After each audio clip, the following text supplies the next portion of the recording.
KPU tidak pernah kemudian katakanlah ya mematok suara si A, si B dan seterusnya, partai ini, partai itu sekian, sejak awal itu nggak ada.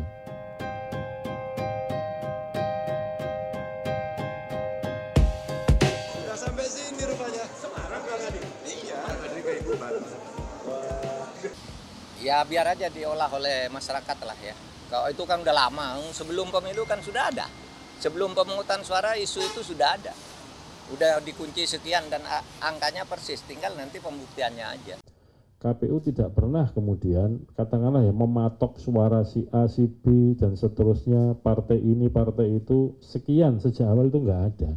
Karena pemungutan suaranya kan bersifat langsung. Langsung artinya yang menentukan perolehan suara adalah suaranya pemilih yang menggunakan hak pilih pada hari H pemungutan suara untuk di luar negeri yang di dalam negeri itu tanggal 14 Februari 2024. Berapa jumlah pemilih yang hadir saja kan KPU tidak bisa mengontrol. KPU juga tidak bisa menentukan berapa sih pemilih katakanlah dari DPT, dari DPTB atau DPK di dalam negeri, itu berapa yang akan hadir juga KPU nggak bisa memprediksi, nggak bisa mengontrol.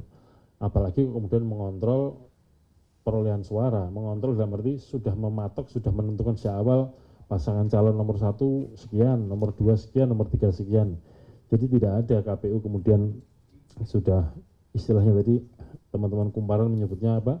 Sudah mengunci di angka sekian persen, tidak pernah ada situasi itu. Jadi perolehan suara baik berupa suara maupun kalau dikonversi jadi persentase itu adalah semuanya berasal dari penghitungan suara secara berjenjang dari TPS. Jadi kalau ada informasi, kabar atau pernyataan seperti itu KPU membantah ya bahwa KPU tidak pernah mematok, tidak pernah mengunci, tidak pernah menargetkan partai tertentu, pasangan calon tertentu sejak awal harus suara yang sekian, tidak ada. Jadi semuanya yang dihitung KPU itu adalah berasal dari perolehan suara di TPS.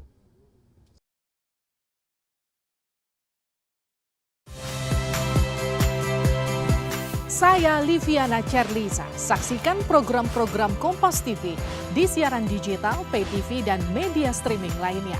Kompas TV, independen, terpercaya.